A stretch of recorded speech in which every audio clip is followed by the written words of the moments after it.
So आज आपण जेव्हा निफ्टीमध्ये ट्रेडिंग करत होतो, सो आपण एक गोष्ट नोटीस केली, की आपण इथे ट्रेड घेतला होता 10च्या आसपास आणि इथे आपलं थोड्या वेळाने आपलं टार्गेटसुद्धा हिट झालं होतं. पण जर तुम्ही प्रीमियम्समध्ये बघाल, हा आहे प्रीमियमचा चार्ट. तर आपण इथे बाय केला होता, पण पुढच्या 1 ते 1.5 तासामध्ये प्रीमियममध्ये कोणतीच मूव्हमेंट झाली नाही. बट जर तुम्ही इथे ॲक्च्युअल चार्टवरती बघितलं, तर इथे आपलं पूर्ण टार्गेट हिट झालं आहे. तर त्याचं रिझन काय आहे? तर त्याचं रिझन आहे इंडिया वीक. जर तुम्ही इंडिया विक्स इथे बघितलात तर आपण जिथून बाय केलं आहे तिथपासून इंडिया विक्स पूर्ण डाऊनफॉल इंडिया विक्समध्ये चालू होता. तर याच्याने काय होतं, इंडिया विक्सचा जर तुम्ही इम्पॅक्ट बघितलात तर इथे जर आपला टेलिग्राम आहे, इथे मी पोझिशन बुक माझी शेअर केली होती. तर इंडिया विक्सचा इम्पॅक्ट असा की इंडिया विक्स डायरेक्टली प्रीमियम्सवरती आपल्या इम्पॅक्ट करते.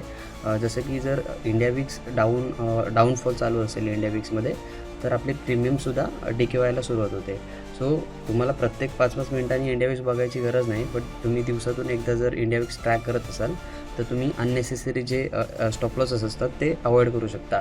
जसं की आपल्याला जेव्हा इथे नोटीस झालं, आपलं टार्गेट हिट झालं, पण जेव्हा आपल्याला नोटीस झालं की इंडिया विक्स डाऊनफॉल चालू आहे, सो सिम्पली इथे मी माझा ट्रेड एक्झिट करून टाकला.